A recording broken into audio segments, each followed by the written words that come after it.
All right, at this point, I'd like to go ahead and jump into our demo and do some real-time exploration of some of the information I've covered so far. So let's go ahead and open up KeyShot. So you can see here, I have a plane that I've dropped in with a geometry, and I'm going to go ahead and open up the material graph so you can see what's going on here. I've applied a texture from the materials panel. I've applied a material. It's just a basic drag and drop material. And I've also selected 3 texture maps that I'm going to be using. You can see those right here. The horizontal tubes, the normal at the bottom here, can be found in the bump maps subtab in the library panel. The texture map linear gradient can be found in your opacity maps at the top, and the KeyShot icon bump can be found in the labels. So I'm going to go ahead and I'm going to start playing with this so you guys can see how our fuzz feature affects our surface. So this is a preset fuzz node that I've already taken the time to adjust so that we'll get a kind of a brush-like effect on the surface. But I'm going to go ahead and I'm going to add a new one by going to the right-clicking, choosing geometry, and selecting fuzz. So you can see what the default parameters are going to cause our surface to look like. I'm going to go ahead and use Alt-G to update my geometry, and you can see that we have black fibers that are now on the surface. If we look closely, you can see that these fibers are pretty uniformed, somewhat thick, not exactly what I was going for a brush-like material.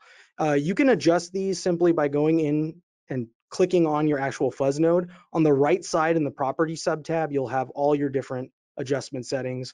You can go ahead and adjust those to whatever end product you're looking for. Length variation will make it look a little bit more random. I can go ahead and update that for you, and you can see here fiber length has changed, so there's some flyaways coming up at the top. I'm going to go ahead and disconnect this and plug in my existing settings so you can see how I've set it up. I've gone ahead and changed the color as well to match the surface a little bit better. You notice here it looks a little bit more brush-like. I also want to bring attention to the caps on these fibers. If you notice they're rounded, there's a radius across the top of it. That's because I'm using the ribbon option underneath the shape. If I choose cylinder and I update my geometry, you'll notice that they're capped off. Oh, doesn't seem to want to be doing that. But yeah, the cylinder option, if you choose the cylinder, let's plug the other one back in so I can show you.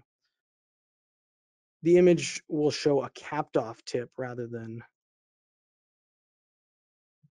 a rounded tip. You see that right there? So that's the big difference between ribbon and cylinder. You'll notice that difference. So I'm going to go ahead and plug the other one back in, and we'll go ahead and start playing with our texture inputs. Alt-G to update again. And let's start with our bump icon, our KeyShot bump icon. So basically what I'm going to do here is I'm going to plug that into our density texture. I'm going to go ahead and update that. I'm using a white icon bump, which in this case, as I said before, white will show you the settings you've put into your parameters. So you'll notice here that the KeyShot logo is embossed. The fuzz is actually coming out of the white space, and it's assuming that the surrounding area is black, so there's no fuzz in that area. There's an absence of that effect.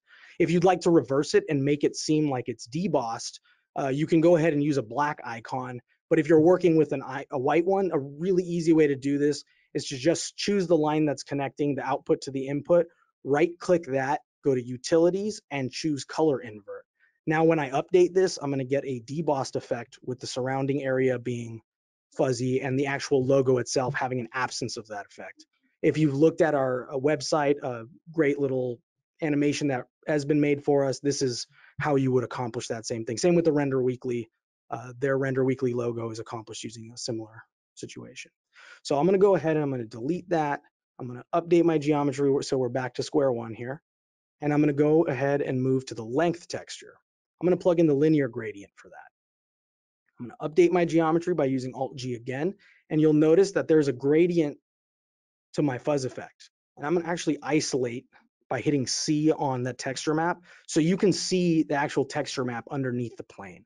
And you'll notice that 100% white is showing 100% of that effect, while the darkest area is showing an absence of that effect. So you can make some very interesting length textures and length alterations using that effect as well. So I'm going to go ahead and unplug that, and then we'll start playing with the normal. Let's update geometry. I'll just click that this time. So if I plug in my texture map using the horizontal tubes normal into the direction texture, what's going to happen is the colors are going to affect the normals of the plane surface. So we're going to have the normals match the color parameters of the normal map. I'm going to update that. And you can see here, let me isolate it actually, so you can see the colors underneath it. So you can see here how the colors are actually affecting the surface and the fuzz above that. I'll put that up there. If I go into my bump settings, it's at -1 currently. So if I go ahead and I switch it to +1 and I update, you'll notice that they shift directions. And I can further adjust the in-between. If I go 0.5, we'll have the same direction, but a little bit less of a shift. It's less drastic, less noticeable. So you can really control how your actual effects are going to look by adjusting the bump settings within your texture map.